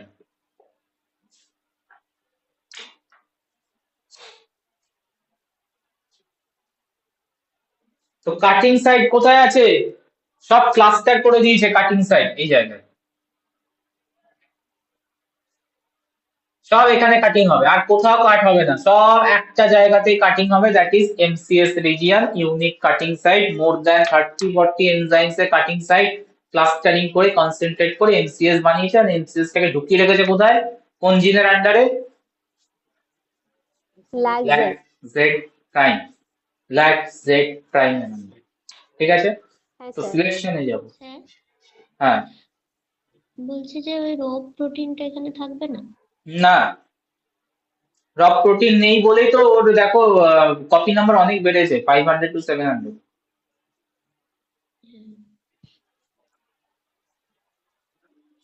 এবার বলো ক্লোনিং স্ট্র্যাটেজি কি করব? এখানে এনজাইম থাকবে ইকো আর1, ড্যামেজ 1, প্রচুর এনজাইমের অপশন। ঠিক আছে, আগে যেমন আমাদের একটা লিমিটেড অপশন ছিল, ইদার টেটারে কাটো অর এটা অ্যাম্পারে কাটো, আচ্ছা এছাড়া অপশন নেই, আমি সিলেকশন করতে পারবো না, বাট এখানে প্রচুর অপশন রেখে দিয়েছে। ঠিক আছে, মোর দ্যান 40 এনজাইম এন্ড এর মধ্যে ইকো আর1 ও আছে। তো আমি কি করব ক্লোনিং স্ট্র্যাটেজিতে? ফটাফট বলো কি করব? ভেক্টর কাট করব, যে কোনো এনজাইম ইউজ করতে পারি, out of 40 Eco R one use করলাম, ওপেন হয়ে গেল। ফরেন জিনকে রেডি করো, ইকো আর1 দিয়ে কাট করে, দেন মিক্স করে দাও, লাইগেজ দাও, কি হবে? কোন জায়গায় ঢুকবে? জিন অফ ইন্টারেস্ট,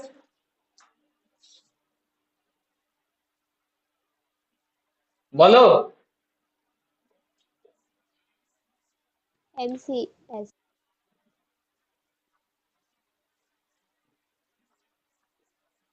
এটা হচ্ছে জিন of interest.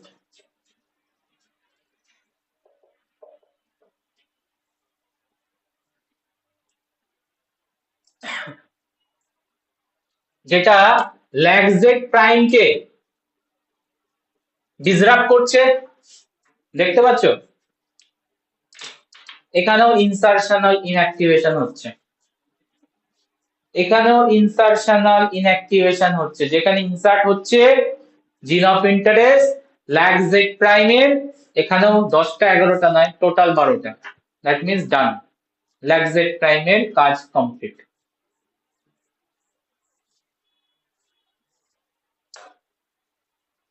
Cloning strategy clear কিনা বলবে, এটাকে আমি সিলেকশনে নিয়ে যাব। হ্যাঁ স্যার, বুঝতে পেরেছি। ওকে, এর সিলেকশন স্ট্র্যাটেজিটা হচ্ছে আলফা কমপ্লিমেন্টেশন, বারবার কোশ্চেনে আসে। और এটাকে বলে হচ্ছে blue white screening selection strategy.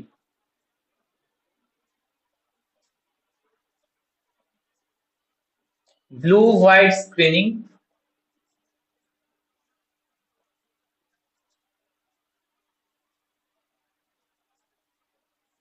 and এর basis of blue white screening হচ্ছে আলফা কমপ্লিমেন্টেশন। আলফা কমপ্লিমেন্টেশন, আলফা কমপ্লিমেন্টেশন মানে কি ব্যাপারটা আমি সিম্পলি বলি, যখন আমরা ল্যাকজেট প্রাইম দিচ্ছি, যদি ইনট্যাক্ট ল্যাকজেট প্রাইম থাকে, which portion of the beta galactosides are produced, which peptides are produced, alpha peptide লিখেছিলাম, বলে দিয়েছি। তো কি হচ্ছে, যখন ইনট্যাক্ট, ব্যাপারটাকে আমি বুঝিয়ে দিই, ইনট্যাক্ট ল্যাকজেট প্রাইম, তখন হচ্ছে আলফা পেপটাইড প্রডিউস হবে, আলফা পেপটাইড প্রডিউস হবে। আর আলফা পেপটাইড প্রডিউস মানে এটা এখনো ইনঅ্যাক্টিভ স্টেটেই আছে, খুব ভালো কথা। এবার আমরা যদি এই ভেক্টরটাকে ভেক্টর ইনসার্ট করি ইকোলাইতে, ইকোলাইতে ইনসার্ট করি, অ্যান্ড ইকোলাইটা এখানে স্পেশাল টাইপ অফ ইকোলাই নিতে হবে, নট নর্মাল। ইকোলাইটা হবে হচ্ছে M15, যেটা নর্মালি নেওয়া হয়, or DH5 alpha, DH5 alpha, E coli strain name M15 और DH5 আলফা। কেন এটা নেওয়া হবে? ইকোলাই M15 DH5 আলফার মধ্যে একটা স্পেশাল প্রপার্টি আছে, এরাও বিটা গ্যালাক্টোসাইডেস তৈরি করে, বিটা গ্যালাক্টোসাইডেস তৈরি করে, বাট ইনঅ্যাক্টিভ ফর্মে তৈরি করে, ইনঅ্যাক্টিভ ফর্মে তৈরি করে। দ্যাট মিন্স এরা তৈরি করে হচ্ছে omega peptide only, omega peptide, ঠিক আছে।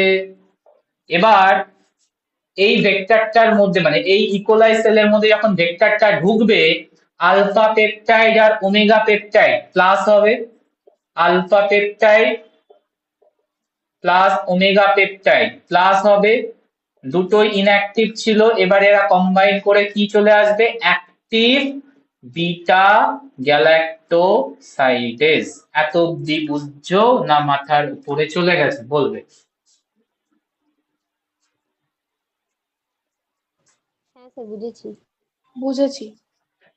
ঠিক আছে, তাহলে ভেক্টরটার মধ্যে আলফা পেপটাইড প্রেজেন্ট আছে, এন্ড ভেক্টরটা যে সেলের মধ্যে ঢোকাবো, নরমালি ইকোলাই সেলকে চুজ করা হয় পিইউসি ভেক্টরের জন্য, এন্ড ইকোলাইটা নরমাল সেল হলে হবে না, কারণ নরমাল সেলের তো ল্যাকজেটের টোটাল প্রপার্টি আছে। নরমাল সেলে যদি আমি ইনসার্ট করতাম তাহলে ল্যাকজেটের আমরা কমপ্লিমেন্টেশন করাতে পারতাম না, কারণ নরমাল সেলে তো ল্যাকজেট ইনট্যাক্ট। বাট আমরা একটা স্পেশাল টাইপ অফ সেল নেব, that is M15 or DH5 alpha. এটা আমরা ক্রিয়েটেড মানে আমরা করেছি স্ট্রেনটা, যেখানে কি করেছি আমরা, কিছু পোর্শন যেটা ল্যাকজেটের সেটাকে আমরা অমিট করে দিয়েছি ল্যাকজেট জিনের, আর সেখান থেকে নাম এসছে এটা হচ্ছে DH5 আলফা আর M15 ভ্যারাইটি। এই স্ট্রেনটার তোমার ইউনিকনেস কি, এরা বিটা গ্যালাক্টোসাইডেস তৈরি করে বাট ইনঅ্যাক্টিভ স্টেটে তৈরি করে, দ্যাট মিন্স ওমেগা পেপটাইড তৈরি করে। তাহলে আলফা পেপটাইড আর ওমেগা পেপটাইড যখন কম্বাইন করবে তখনই অনলি অ্যাক্টিভ হবে, এন্ড অ্যাক্টিভ বিটা গ্যালাক্টোসাইডেস যে ফাংশন সেটা ক্রিয়েট করবে। তো এই প্রপার্টিটার নাম হচ্ছে আলফা কমপ্লিমেন্টেশন। বারবার কোশ্চেনের জন্য important, what is alpha complementation and where it is important. That means alpha complementation important in blue white screening এ। ব্লু হোয়াইট স্ক্রিনিং এ যদি এই জায়গাটা বোঝা হয়ে যায়, আমরা ব্লু হোয়াইট স্ক্রিনিং কিন্তু বুঝতে পারবো আরামসে। চলো এবার ব্লু হোয়াইট স্ক্রিনিংটা বুঝি। তো আমাদের কাছে তিনটে সেল আছে, যেমন ভাবে পিভিআর 322 লিখেছিলাম সেভাবেই করব। আগে আমরা প্রপার্টিটা বুঝে নেওয়ার চেষ্টা করব। 3 সেলস আছে, একটা সেলের মধ্যে কোনো ভেক্টর নেই, আর একটা সেলের মধ্যে ভেক্টর ঢুকেছে অনলি, আর একটা সেলের মধ্যে vector with my gene of interest. Property বলবে পিইউসি ভেক্টর ঢুকেছে, তাহলে প্রপার্টি কি হবে এর?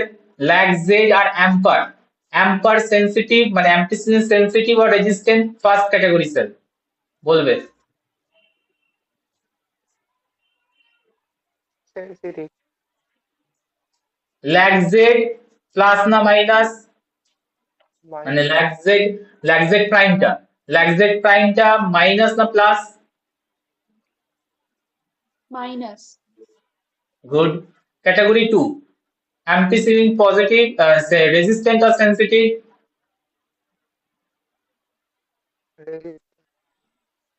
Lag Z prime minus or plus? Third category ampicillin resistance or sensitive? Resistant. Lag Z prime plus or minus? Plus. Minus. এই প্লাস কেন minus? ঢুকেছে তোর মধ্যে lag Z তো ডিসরাপ্ট এখন। এমসিএস রিজিয়নটা তো lag Z প্রাইমে, যখন ঢুকলো lag Z টাকে ব্রেক করে দিল না, ফার অ্যাপার্ট করে দিল দুটো ফ্র্যাগমেন্টকে, lag Z প্রাইম আর কাজ করবে না, মাইনাস। তো এটা ভয়েসটা মাঝে মাঝে আসছে। নেটওয়ার্কের একটু ইস্যু আছে, কিছু করার নেই, চালিয়ে নাও। কতবার প্রেস লিংক দেওয়া যায় বলো? চালিয়ে নাও, কি করবে? যেখানে লেখা বুঝতে পারছো না একটু বলবে, আমি বলে দেবো। এটা হচ্ছে অ্যাম্পার এন্ড হচ্ছে ল্যাগ জেড প্রাইম, যেহেতু তোমার জিন অফ ইন্টারেস্ট ঢুকছে ইনঅ্যাক্টিভ করছে, ল্যাগ জেড প্রাইম মাইনাস হয়ে গেছে। ঠিক আছে, তাহলে এই তিনটে সেলকের মধ্যে আমার এই সেলটা দরকার, বাকি দুটো সেল আমি ডিসকার্ড করব। কিভাবে করব চেক করো। সিলেকশন মেথড কি করব, আমরা একটা প্লেটের মধ্যেই এই সিলেকশন চলে আসবে, একটা প্লেটের মধ্যে সিলেকশন চলে আসবে। আচ্ছা প্লেটে কি কি দেবো? প্লেটে দেবো হচ্ছে অ্যাম্পিসিলিন, ভালো করে শুনবে। প্লেটে দিয়ে রেখেছি আমি অ্যাম্পিসিলিন, প্লেটে দিয়ে রেখেছি। হ্যাঁ বলো। স্যার বলছি ফার্স্ট এডটা অ্যাম্পিসিলিন সেনসিটিভ হবে? হ্যাঁ, ভেক্টর নেই তো, ভেক্টরের মধ্যে তো অ্যাম্পিসিলিন ছিল, ভেক্টরের মধ্যে তো অ্যাম্পিসিলিন ছিল, ভেক্টর নেই তো, বুঝতে পেরেছো? ঠিক আছে। প্লাস অ্যাম্পিসিলিন প্লাস একটা ক্রোমোজেনিক সাবস্টেন্স দেবো যেটা কালার ইন্ডিকেট করাবে। এই যে কালার ইন্ডিকেটর দেবো, chromogenic substance x gal, chromogenic substance x gall. What is x gall? What is x gal? X এর একটা বড় সড়ো নাম আছে ক্রোমোজেনিক সাবস্টেন্সটার, এর পুরো নাম হচ্ছে 5-ব্রোমো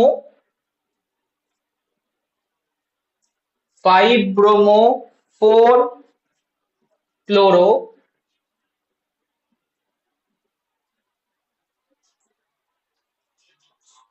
দাঁড়াও দাঁড়াও দাঁড়াও, কোথায় গেল? হ্যাঁ, 5-ব্রোমো 4-ক্লোরো three indolyl beta D galactoside, beta D galactoside. Five bromo 4-ক্লোরো 3-আয়োডিনাইল বিটা ডি গ্যালাক্টোসাইড। তার মানে একটা বড় সড়ো স্ট্রাকচার নোটসে দেওয়া থাকবে, দেখবে এক্স গ্যালের স্ট্রাকচারটা। এন্ড এক্স গ্যালে এই পুরো জিনিসটা 5-ব্রোমো 4-ক্লোরো 3-আয়োডিনাইল গ্যালাক্টোজের সাথে কানেকশন করে আছে, কোন বন্ড দিয়ে? বিটা 1,4 দিয়ে। ঠিক আছে, বিটা 1,4 দিয়ে কানেকশন করে আছে, which is the mimicking structure of the lactose, glucose গ্যালাক্টোজের বন্ডিং বিটা 1,4 ইন ল্যাকটোজ।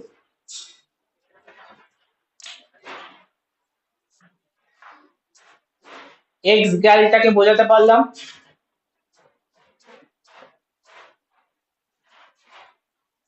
বলবে হ্যাঁ sir. X gal chromogenic substance.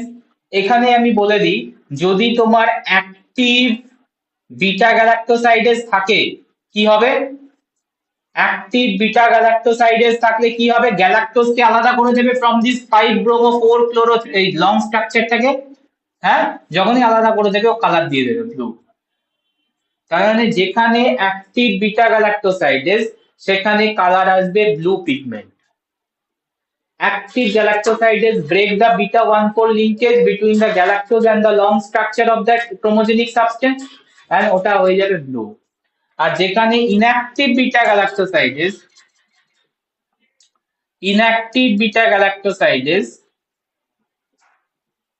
Colour কি আসবে? কালার কি আসবে? ইনঅ্যাক্টিভ বিটা গ্যালাক্টোসাইডেজ ব্রেক করতে পারবে না, এন্ড দিস টোটাল স্ট্রাকচার তো আলটিমেটলি হোয়াইটই ছিল, তো হোয়াইটই থেকে যাবে, হোয়াইটই থেকে যাবে। এবার বলো, আচ্ছা এর সঙ্গে একটা ইনডিউসার দিতে হয়, ঠিক আছে? ইনডিউসার দিতে হয় যার নাম হচ্ছে আইপিটিজি। এটা তোমরা ইয়েতেও পড়েছো, ল্যাক ওপেরানও পড়েছো, যে ল্যাক ওপেরান বিটা গ্যালাক্টোসাইডেজ তো আলটিমেটলি ল্যাক ওপেরান থেকেই তৈরি হবে ব্যাকটেরিয়াল সেলে। তো যখন তোমার বিটা গ্যালাক মানে ল্যাক ওপেরান ইন্ডাকশন করার জন্য ল্যাকটোজকে লাগে, ঠিক আছে? বাট এখানে তো আমি ল্যাকটোজ দিচ্ছি না, তাহলে আমাকে কি দিতে হবে? এটা হচ্ছে তোমার একটা সিনথেটিক ইনডিউসার, যেটাকে বলে হচ্ছে gratuitous inducer. আইপিটিজি is the গ্র্যাটিটুয়াস inducer, যেটা কি করবে? ল্যাক ওপেরনকে অন করে দেবে। আইপিটিজি গিয়ে কি করবে? রিপ্রেসারকে হাঁটাবে, ল্যাক ওপেরনকে অন করে দেবে, বিটা গ্যালাক্টোসাইডেজকে তৈরি করার জন্য এবিলিটি দেবে। বুঝতে পারছো? তো কি কি দিচ্ছি আমরা মিডিয়ার মধ্যে? মিডিয়ার মধ্যে আমরা দিচ্ছি অ্যাম্পিসিলিন, এক্স গ্যাল যেটা chromogenic substance colour variation create করাবে depending on beta galactosidase active or inactive. আর দিচ্ছি হচ্ছে আমরা আইপিটিজি, এর ফাংশনটাও চাই। আইপিটিজি হচ্ছে গ্র্যাটিটুয়াস ইনডিউসার, দ্যাট মিন্স এটা ল্যাক ওপেরানকে ইনডিউস করাবে, that means synthesis process of the beta galactosidase কে অন করবে। ফাংশন ক্লিয়ার কিনা বলবে তিনটে কম্পোনেন্ট, হ্যাঁ স্যার। ঠিক আছে? এবার এখানে কলোনি আসবে, কিছু কলোনি হচ্ছে blue blue colony, blue colony, আর কিছু কলোনি আমরা জাস্ট সার্কেল রাখলাম, white colony. Some are white colony.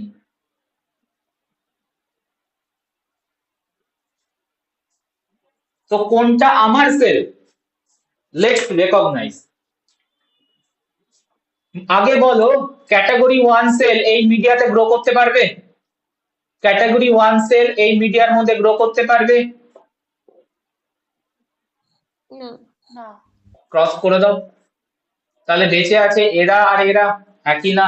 Category 2 and 3, ওকে। এবার বলো ক্যাটাগরি 2 সেলফ লাইগেটেড, তার মানে ল্যাকজেট প্রাইম প্লাস আছে, মানে এখান থেকে আলফা পেপটাইড তৈরি হবে কি হবে না? আমার সাথে আনসার করবে, আলফা পেপটাইড তৈরি হবে কি হবে না? ইয়েস, তৈরি হবে। ওকে।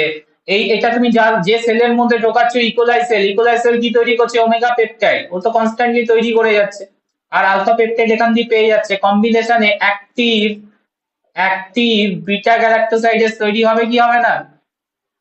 অ্যাক্টিভ বিটা গ্যালাক্টোসাইডেজ তৈরি হলে কালার কি আসবে? এক্স গ্যালকে ভাঙবে, ভেঙে কি করবে? ব্লু পিগমেন্ট তৈরি করা শুরু করবে। তার মানে ব্লু সেল গুলো কোন ক্যাটাগরির সেল? আমার ব্লু সেল গুলো তোমার transform with non recombinant, transform with NRV, non recombinant vector. Point clear? বুঝতে পেরেছো? এবার এখানে চলে আসো, অ্যাম্পার গ্রো করবে, ল্যাকজেট প্রাইম মাইনাস আছে, মানে আলফা পেপটাইড প্রডিউস হচ্ছে না, আলফা পেপটাইড অ্যাভেলেবেল নেই, বাট ওমেগা পেপটাইড তো তৈরি করে যাচ্ছে cell. But ultimately alpha peptide পাইনি, তার মানে হচ্ছে ইনঅ্যাক্টিভ থাকবে, inactive beta galactosidase can not break the X gal, can not break the bond between X gal, X গ্যালকে যদি না ভাঙতে পারে তার মানে কালার হোয়াইটই থেকে যাচ্ছে, কালার হোয়াইটই থেকে যাচ্ছে। তার মানে এই যে সেলগুলো যেগুলো হোয়াইট হোয়াইট আছে এগুলো হচ্ছে তোমার third category cell, transform with R V. তো কোনটা আমার ডিজায়ারেবল সেল, কোনটা আমার ডিজায়ারেবল, কোন সেলগুলোকে নিয়ে ফার্দার কাজ করব আমরা, ব্লু না হোয়াইট সেল, হোয়াইট সেলগুলোকে নিয়ে। তো নেক্সট আমার টাস্ক হবে হচ্ছে হোয়াইট সেলগুলোকে নিয়ে। বলো সিলেকশন মেথড।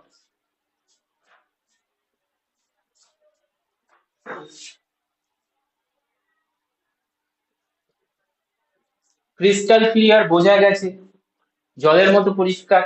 দুটো সিলেকশন মেথড খুব খুব ইম্পর্টেন্ট, এটা তো very much important, blue white screening ওটাও চাই।